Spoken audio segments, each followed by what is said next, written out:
Hey everyone, welcome back. I'm Emerson, but you can call me Nerdmerson. Hey everyone, I just wanted to jump on real quick and try to get a video out there. I know I didn't stick to my plan to get a video out once a week so far for the year, but I have not forgotten you all.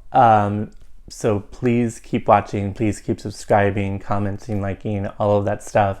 Share my videos. There will be more content coming. Today, I just wanted to kind of tell you a little bit about why that is the case. So Lou and I are moving. Lou's my husband. We're moving with our cat, Xerxes, as well. So that's why the change of background. My beauty room / walk-in closet / filming room is now full of boxes and other stuff that we need to still pack. And actually, so is my living room behind the camera. You just can't see it. So today we have our lovely fairy lights and on the couch kind of set up just to check in and nerd out over something that I'm actually really quite passionate about. Is actually kind of an important issue. This is something I've debated whether or not I would address and talk about on my podcast or here, or just in more specific terms, and be another voice showing my support in whatever way I can. Today, January 22nd, 2020, happens to be the day of a very important trial, or not trial, I guess a court hearing on Britney Spears and her conservatorship. So if you haven't heard anything about this, the Free Britney movement, or what is a conservatorship, all of that, there's been some really good and way better information than what I'm going to give you today, done by the girls over at Eat Britney, who are Jacqueline and Lisa, as well as Tess and Babs at Britney's Gram. Those are both podcasts. They both have social media presences. They've gone deep into this, and particularly at Britney's Gram, they kind of really started the Free Britney movement, #FreeBritney. So if you've seen that, that's where that's coming from. Originally in that podcast, and this is all just my take, by the way, so bear with me. But originally on their podcast, they started it because they just loved Britney's Gram. All of her posts, it was just like, you could kind of see the old Britney that those of us who would call ourselves stans, or have really been with her through everything, that we would consider is kind of her real personality. She's quirky, she's dorky, she is really girly and frilly, and posts just a lot of really fun stuff. Like it was very positive, and I say was. So that's why these girls, or ladies, I should say, Tess and Babs started their gram. They just, in a time like in our times we live in, where things were kind of bleak and kind of really upsetting for a long time, that was like a source of inspiration and happiness that they turned to, and they just liked kind of commenting on it and trying to decipher, like, imagine if they were Britney, like what these posts mean. Because she sometimes posts things that are like inspirational quotes or random pictures or artwork, and so it's kind of a fun place to look at online when you're looking at stuff. So I was really into that, and then early January last year they kind of broke. I think it was January. It might have been April. Yes, it was April. So early last year, in January, it was announced that Britney's second residency, called Domination, was canceled. And the reason she had put up on her Instagram, and other sources were claiming that it was because of her father barely, like, having some severe health issues, kind of cancer related, I guess, and she wanted to not have to worry about business and just focus on her family. No one really thought anything of that or batted an eye.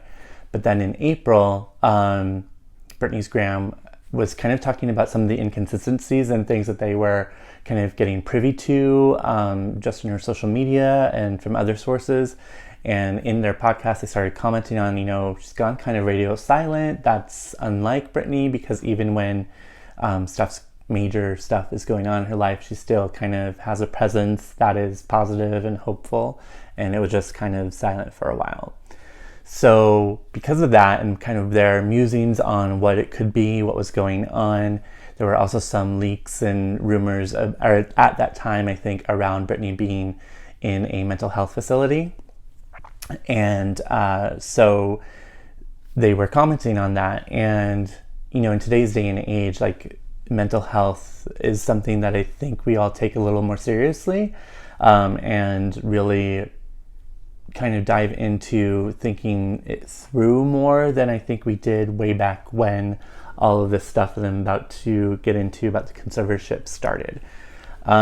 So anyway, they were commenting on this, and apparently they, the ladies at Britney's Gram, Babs and Tess, they had set up like a place where you could call them if you're a listener and talk or leave a message or whatever. And somebody left a message saying that they were claiming that they were kind of an insider, like a clerk or somebody that worked for the lawyer's office that handled Britney and her conservatorship and her everything that's involved in that. And they were basically telling Babs and Tess that they were onto something. They needed to keep digging, and that as this kind of insider, they had knowledge that Britney was actually in that mental health facility against her will. So this sent up a huge red flag, and they kind of released everything, and then the Free Britney movement kind of started gaining a lot of steam and was created, and it became about really shedding more light on this issue of conservatorships and what they actually are, and in Britney's case, what it kind of entails completely is that, and so a little bit of that, of my knowledge of what this is conservatorship is for people who can no longer take care of themselves financially or otherwise. And so conservatorship is put in place. It's way more powerful and controlling than like a power of attorney, which I think most of us probably have some kind of understanding of, especially when we have loved ones who are ill or in the hospital. Sometimes you can sign on and have that right to kind of make decisions for them when they're incapable of doing so themselves. A conservatorship is for life, like for everything. There are different types, and Britney has one type that combines both her financial personhood as well as her actual personal personhood. What that means is people were appointed as conservators over her and her estate, and they were the ones that have made every single decision, business and otherwise, in her life. They dictate how much money she can spend, what she actually buys or doesn't buy herself. They dictate her schedule, day to day, everything. Basically, when you are a conservatee in a conservatorship like the one Britney is in, you are not considered legally a person. You're not. All of those rights, everything is passed off to these people that have been appointed to control everything for you. And it's so complicated. If this is at all interesting to you, or you're at all a Britney fan, maybe you've been like, oh, her music's not been the best lately. Like, I don't know, whatever your case is, if you have any kind of interest, I strongly, strongly encourage you go and check out those podcasts that I mentioned, and really look into it. So today was the second hearing that really, I'd like to think, out of the movement behind Free Britney, the team felt pressure, the people involved in the conservatorship felt pressure to, kind of come clean. And when they did back in April, when the voicemail was released and Free Britney started trending and everything, it was like this battle. You could kind of see things coming out from Britney, even videos that she was recording of herself saying, hey, everyone, I'm okay. Leave me alone. I'm just trying to take care of myself and deal with some stuff going on in my family. And I think for the most part, people kind of took that as like, well, it's coming straight from her mouth and it must be true. that video in particular that I'm referencing, which if you go back and look at, I believe it's still up. People have, in the podcast, they have the audio of it. It's just not, it doesn't seem like the Britney that we know and love, and seems like she was perhaps told. And this is, again, my opinion. I wasn't there, don't know her personally, but when you're a conservatee, you get told to do things, whether they're for work or your personal life, and you must comply. It's simple as that. So until she is free of her conservatorship, I don't necessarily think we as fans or as a community or as a society can say that anything she's done while under this conservatorship has been something of her own choosing completely or 100%. And this goes all the way back to 2007 when she had kind of her very public mental breakdown, as we call it. And that, like the very next year or months after all of that went down, this conservatorship went into place. So it's been over a decade now. And we're finally at a day where it looks like everyone's really hopeful. I am trying to stay up. I keep looking over here at my computer at the Twitter feeds to see, what's the news, what happened at today's hearing. I guess it's already over. It was over by noon California time. And I really, really hope that through the investigation that the judge ordered, because of all of this, the movement and everything that's happening, I really, really hope that it works out for Britney and that she's getting some of her freedom, if not all of her freedom, back. So that's all I want from her.